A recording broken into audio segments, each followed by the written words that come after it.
Good evening and welcome to World Politics. I'm your host, Bill Wolford. The U.S. has given unwavering political and financial support to Israel, but the bloodbath in Gaza in 2009 disturbed and shamed many Americans into moral action.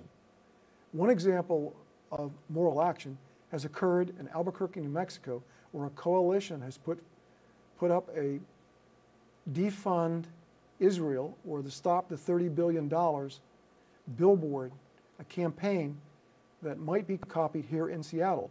I am joined by the coordinator for the Seattle billboard effort, Dr. Brian Sorio. It is a pleasure to welcome Dr. Brian Sorio to Moral Politics. Good evening, Dr. Sorio. Good evening. When you think of a billboard, I always think of some urgency. So what would be the urgent message for the public? We've promised Israel $30 billion over a 10-year period. Each year, $3 billion goes out for them to buy weapons. That seems like a staggering amount of money. Is this something that we're giving that degree of aid to other nations as well? No, it's an exceptional amount that goes just to Israel. And you said that it's earmarked for defense? The majority of the funds are, the vast majority, yes. Well, let me guess, I'm sure that the lobby must have had a big hand in getting this kind of largesse for Israel. There's a very strong pro-Israel lobby. Money that could stay at home and be used for many worthy purposes, such as health care for millions of Americans. Any number of social welfare issues could be funded. Also, our military could be funded. Our soldiers are doing without. Well, it looks like the coalition in Albuquerque, New Mexico hit upon basically what looks like an Achilles heel for Israel, the money. Putting this under the microscope, it doesn't look like it makes a lot of sense to be doling out sizable sums for armaments when Israel has such a checkered record of what they do with armaments. Billboard campaign is to send a message to the community at large in Albuquerque, to make them aware that this money is leaving the country. You think the billboard campaign in Albuquerque has worked? Has it made New Mexicans more aware? Oh, most definitely. For years, they have been a limited number of people that have been active in the peace activism there. Many people have joined as a consequence of the seeing campaign. those billboards around Albuquerque. Right. And it has probably influenced members of their congressional delegation to think about unconditional support of Israel.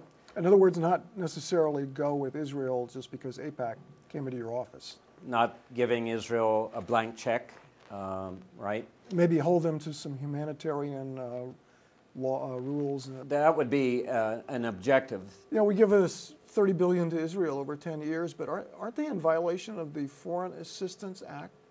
The Foreign Assistance Act prohibits the U.S. from rendering military assistance to any country that is committing human rights abuses. The Seattle campaign, is it going to pattern itself off of the Albuquerque success? Is it going to adopt billboards in the same vein that were popping up around Albuquerque? Yes, this will follow their model, and there might be some variation in the statement that we make here locally, but we want a consistent presentation.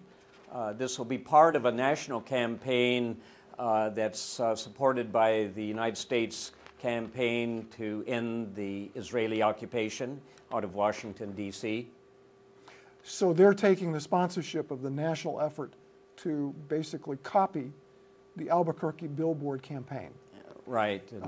Hopefully it'll go to cities across the country. What was on those billboards in Albuquerque? The first billboards, what did they have on them?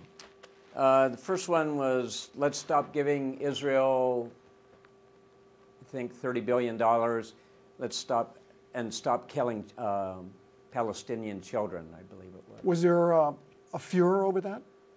Yes, there was a great outcry against combining the aid to Israel and killing of Palestinian children. But everybody witnessed what happened in Gaza, and there should have been an outcry, for sure, over what actually took place, and certainly supported by the Goldstone report. Yet putting up what was so witnessed on a billboard occasioned outcry. The people that were against that specific message were saying that at that time, which was last spring, March or April, the offensive was over with, and Palestinian children were not being killed at that moment. So it was a number of NGOs, not true for that moment. Yeah, a number of NGOs, and I think the Goldstone report now make it a matter of record that civilians and children were targeted and killed in Gaza 2009. So it seems to me that the billboard is speaking truth, but it's speaking truth to power. Do you anticipate some difficulties here in Seattle? I'm sure there are a number of organizations here that want to continue giving aid to Israel with no strings attached. So anytime this issue is brought up, they're going to attack it. But it seems that we're undermining the whole ability to negotiate with Israel by not attaching some sort of moral strings, some humanitarian strings to the money, which, let's face it, it's money from hardworking Americans that might have some expectation about good behavior from Israel. I think more tied to a very strong, proactive Israel lobby that overrides any humanitarian ideals, even any common sense, really. You know, that's a strong statement, and I think a lot of people are seeing it and believing it. And when you say the lobby, would you refer to it as AIPAC, largely? AIPAC is the principal lobby group. There are 62 other pro-Israel lobbying groups in Washington, D.C. that work around AIPAC. And they have a stranglehold definitely on our Congress. I think I might have even used that term. That's disputed by some people, but yes, they do have a very strong voice in the way our foreign policy is run. Is Israel thumbing its nose at America when protests are made about the settlements, when protests are made about the inability to negotiate peace, or protests are made about the way Gazans are treated a year later after Operation Cast Lead? Most definitely. The settlements are continuing to be expanded. There are areas in East Jerusalem where Palestinian buildings, apartments are being taken down. They cannot build. And by terms of occupation, the occupying force is not supposed to be confiscating land from the people that they've taken over. So the first billboards going up around Seattle will copy the messages from Albuquerque. Will this be an ongoing campaign, billboard campaign, that will have ongoing messages, broader messages? Yes. We would like to have a couple of billboards around Seattle with different messages, but addressing the $30 billion that we give to Israel. Is the Billboard awareness campaign focused on Congress as well as the public? Oh, most definitely. If we raise the awareness of what's going on in Palestine, Israel, among the population here in King County, Washington State, and people find out really the human rights abuses. And it's inexplicable that a year after Operation Cast Lead, there's still no medical, there's very little water. It's almost a rot-in-place policy that we as Americans and taxpayers, parting with our precious money, tolerate from Israel. Israeli doctors can go to Haiti and treat and tend the sick and injured, but they create a open-air prison of unprecedented horror and are not able to tend to the sick and dying and injured in Gaza. Why can their government afford to send physicians to Haiti when there is a great need just a couple of miles down the road from them in Gaza, with the people that have been, over 5,000 people were injured, suffered war wounds. I know that you visited Gaza recently. What did you witness that outraged and shocked you? The first thing that strikes you when you go there is a utter destruction. Buildings are have been blown apart. They cannot be rebuilt because Israel will not allow any construction material to come into Gaza. Then once you get past that, you see the Gaza people, you meet the Gaza people, you see the depression, you see residual injuries, and that's what I went there for, was to evaluate post-war facial trauma, and the other physicians and surgeons that went there also in their specific areas were dealing with post-war trauma. Basically, it's an intolerable situation in Gaza. Oh, it is. You have 1.5 million people behind, and they are like prison walls. They can't go in or come out, except unless they get permission, and only a few people get permission.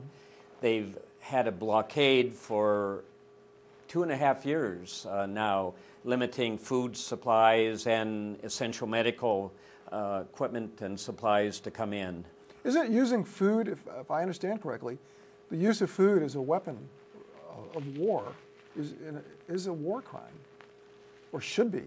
I'm not well versed on what exactly is a war crime. All I know is that collective punishment is being taken against the entire Gaza population, affecting children, pregnancies, people that do need urgent medical care, and I believe that collective punishment is against international law. Well, you're correct, because Judge Goldstone and his UN Goldstone report basically asserts that there was systematic targeting of civilians and civilian infrastructure, which would rise to a war crime, and Israel is livid and pulling out the stops to vilify this man.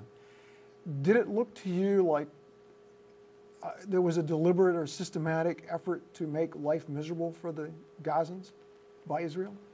One of their ministers at the start of the blockade, Dov Weinglass, I think was his name, in response to the Hamas elections of a couple years ago, said, well, we might not starve the Gaza people, but it will be like putting them on a diet. Is there a standing army in Gaza? Did they have any sophistication to launch an existential threat on Israel by any means there? No, there's an armed wing of Hamas. Hamas is a political movement. It provides social services, runs the police department, the fire department, basic infrastructure. The so-called militant wing of Hamas is very, very small, not well organized. They have no sophisticated weapons. Rockets that they sent over into Israel was regrettable, but these are rockets without guidance systems, and basically you have to be hit on the head with one of these rockets to suffer an injury or a death. But it was a good excuse for Israel, even though no Israeli 6 months prior to Operation Cast Lead were killed. And then Israel went on a killing spree. It's regrettable, but I understand the need for the Billboard campaign all the more. The planning for the Cast Lead invasion started back in June, and Israel was looking for a provocative act to use as an excuse. And on November 4th, I believe it was, Israel sent in a patrol into Gaza and killed 6 Palestinians that they claimed were militants. At that point, Hamas, in retaliation, started firing rockets again. There, as you said, there was a 6-month period there where the rockets were decreasing in number. In fact, I think prior to the Israeli attack, I think there had been, in the month of November or October, 6 rockets had been fired that did no real damage. As spearhead of this Seattle Billboard campaign, you feel definitely some curbing of excess from Israel is needed. I think they feel that they have a green light from the United States, unconditional support. They can do anything that they want. If we here in Seattle, Albuquerque, and if these billboards get established across the country, the American people will then be sending a message to our Congress to hold Israel accountable and to get them to engage in serious negotiation with the Palestinian people. What do you expect the Israel lobby to do if this Billboard campaign in Seattle and elsewhere in the nation starts becoming effective and making people aware and interested in cutting back on that aid, no strings attached aid to Israel? AIPAC is going to attack it just like they did in Albuquerque. They want continued support for Israel. This is the lifeblood issue for them. This is really an existential threat. Well, they think it is. They project it is. That way they continue to get this $3 billion a year in aid. Mm-hmm. And the backing from the United States. Israel's on a war economy footing. They get this money from us to buy weapons, and then I guess they use them so they can buy more. Do you think they could be shifted to a peace economy? I don't even know that we need to be giving them $3 billion for anything. There's uses for that money in this country. How do you think the Israel lobby would attack a coalition, the Seattle coalition, behind these billboards? They'll probably use the same strategy that they did in Albuquerque, and that is to call up the Billboard company and tell them that they are going to contact their businesses that they get support from to withdraw their contracts with the Billboard company. They'll threaten to take business away from the Billboard companies. Can the Seattle Billboard Coalition go toe-to-toe with that kind of organized effort? Well, I don't know. It really depends on who volunteers to help out, right? Really, and what kind of campaign we can wage ourselves here. And we're not picking sides here. Basically, what we want to do is make the American public aware that the Palestinians are under attack. They're living in a desperate situation, that we, the United States, are being complicit in that attack on the Palestinian people. We need to withhold that aid, get Israel to sit down with Palestinians. We need to act as honest facilitators for a peace. We need to have an even-handed approach between the Palestinians and the Israelis. There's really not going to be any resolution of the conflict there until justice is brought about until the settlement encroachments stop in the West Bank and elsewhere, and until we can be honest brokers in this conflict that's been going on too long and costing too many innocent lives. Absolutely, and Secretary of State Hillary Clinton has stated that. Thomas Mitchell, our envoy to the Middle East, has stated this. In fact, this has been stated for the last 20 years or longer, that Israel's continued expansion of their settlements into the West Bank does not help the peace process. So we are just about out of time. How would you summarize this for our viewers? What is the real important message for them, and what can viewers do who are concerned? Look beyond what is presented in the media. The media does not really tell the actual story that's going on. Often it ignores the story itself. Or ignores or deletes stories about Palestinians. I've been to the occupied territories twice now. I've never seen a terrorist there. I've met Palestinian people that are just like you and me. They want to lead normal lives, raise their children, see their children grow and prosper. Under the conditions of occupation, they aren't able to do that. I wish that every American, instead of going to Disneyland or an ocean cruise, would go to the occupied territories and see the reality of Israeli occupation. Why this isn't discussed is because it's politically incorrect to say anything Jewish or non-Jewish. And that's a hang-up for a number of people here. And what a lot of people don't realize is there are a lot of Jewish people in Seattle that are very much against the occupation, Israel's occupation, and want Israel to come up with a just and fair resolution for the Palestinians.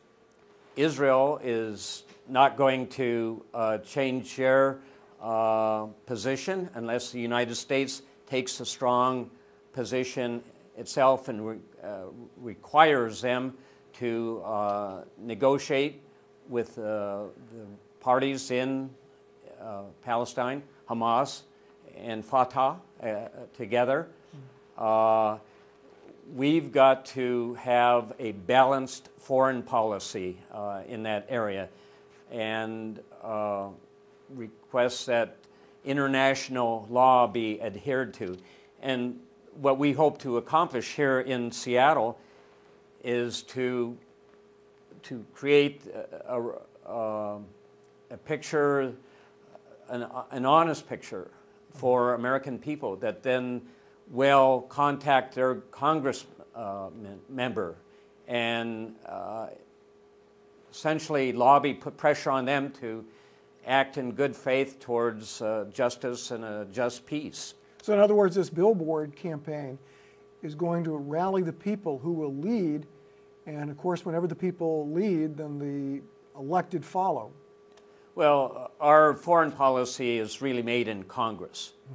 So we need to tell our Congress people that we want them to act fairly. Mm-hmm. And are you implying, would this imply that basically our foreign policy in the Middle East has been ruinous for America?